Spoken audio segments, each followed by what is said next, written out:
Okay, let's kick things off with this quote from Darren Strauss because it completely flips the script.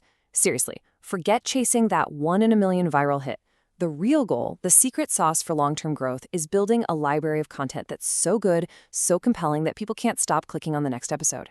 It's all about creating a loyal audience that comes back again and again, not just a one-time spike in views.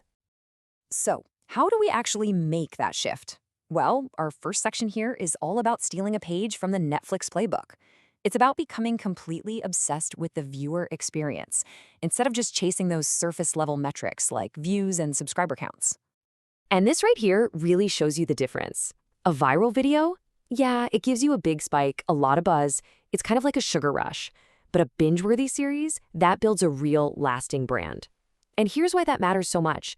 YouTube's #1 goal is to keep people on YouTube. So when you have high retention and people keep coming back to watch more of your stuff, you're sending the strongest possible signal to the algorithm that your content is valuable. And guess what? YouTube rewards that by pushing your videos out to way more people. This question right here, this needs to be your new mantra. Seriously, before you add that super long flashy intro, before you ask for a like and subscribe in the first 10 seconds, just stop and ask yourself, does this actually help the person watching? You have to be relentless. Cut the fluff. When you deliver value right away, you build trust. And that trust is what turns some random person who clicked on your video into a dedicated fan. All right, so once we have that viewer-first mindset locked in, we need to talk about the foundation.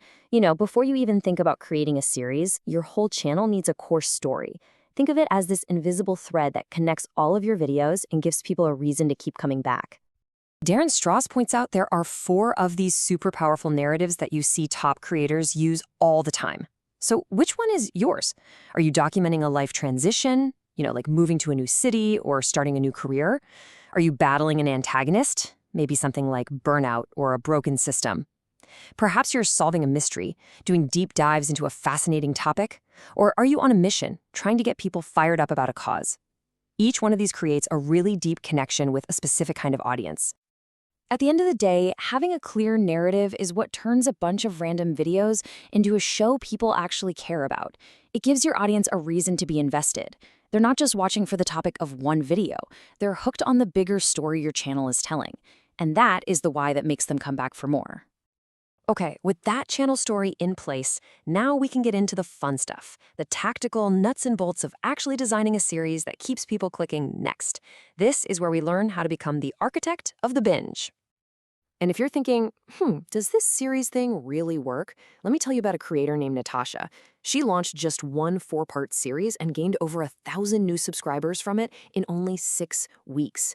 This stuff isn't just theory. When you architect a series the right way, the results are absolutely incredible. Now, here is the real secret to brilliant series design. Every single episode has to work on its own. A totally new viewer should be able to land on episode 3 and get a ton of value out of it. But, and this is key, that same episode has to create this undeniable urge to go back and watch what they missed and to stick around to see what comes next. Natasha actually breaks her formula down into 4 simple steps. First, a sharp, concise hook. Get right to the point, no fluff. Second, you briefly mention, hey, this is part of a series, just to give them context. Third, you deliver the core value, the meat of the video. And then fourth, and this is probably the most important part, the call to action.